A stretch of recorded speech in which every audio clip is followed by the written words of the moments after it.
আমরা চেষ্টা করছি প্রত্যেক শিক্ষার্থীদের কাছে একটা করে কোরআন পৌঁছে দেওয়ার জন্য। যাদের কাছে এখন পর্যন্ত অর্থসহ কোরআন নেই, আপনারা আমাদের সাথে যোগাযোগ করবেন, ইনশাআল্লাহ আপনাদের প্রত্যেকের রুমে আমরা কোরআন পৌঁছে দেবো ইনশাআল্লাহ।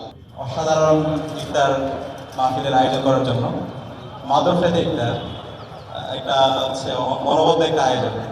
আমরা যখন বাইরে থাকি আমাদের ফ্যামিলির সদস্যদের সাথে একসাথে বসে এই ধরনের ইফতার করে থাকি, আমাদের আব্বা আম্মার সাথে থাকি, ভাই বোনের সাথে থাকি। তো ক্যাম্পাসে আসার পরে এই ধরনের আয়োজনটা আমরা মিস করে থাকি। তো ইসলামী ছাত্র শিবির আজকে আমাদের জন্য এই আয়োজনটি করেছে, আমরা একটি করতালির মাধ্যমে ইসলামী ছাত্র শিবিরকে ধন্যবাদ দিতে পারি।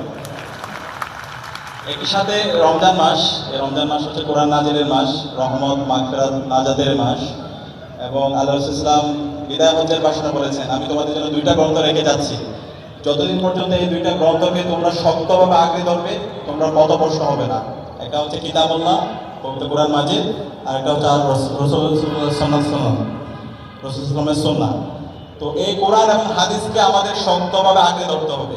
আজকে সারা বিশ্বব্যাপী মুসলমানদের যে জুলুম নির্যাতন হচ্ছে মুসলমানদের উপর, এটার মূল কারণ হচ্ছে আমরা কোরআন হাদিস থেকে অনেক দূরে সরে গেছি। সুতরাং আমরা যদি আবার সারা বিশ্বব্যাপী নেতৃত্ব দিতে চাই, আমাদেরকে অনন্য উচ্চতা নিয়ে যেতে চাই, কোরআন এবং হাদিসের উপর আমাদেরকে আমল করতে হবে, এবং কোরআন এবং হাদিস আমাদেরকে যে নির্দেশনা দিয়েছে সে অনুযায়ী আমাদের জীবনকে পরিচালনা করতে হবে।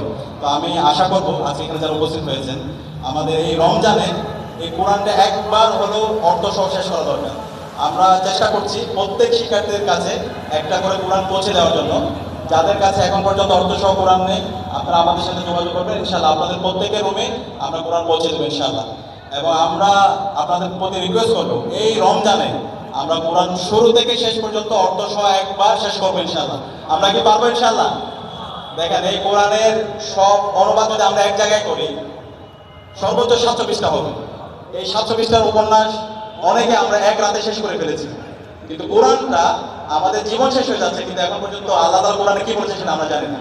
এই অবস্থা যদি আপনার মৃত্যু হয়, আল্লাহর কাছে আপনি কি জবাব দেবেন? আমরা এত কঠিন কঠিন তথ্য শিখি, এত বড় বড় থিওরি পড়ি, এত বড় বড় ম্যাথমেটিক্যাল প্রবলেম আমরা সলভ করি, কিন্তু কোরআনটা আমরা একবার পর্যন্ত পড়তে পারলাম না।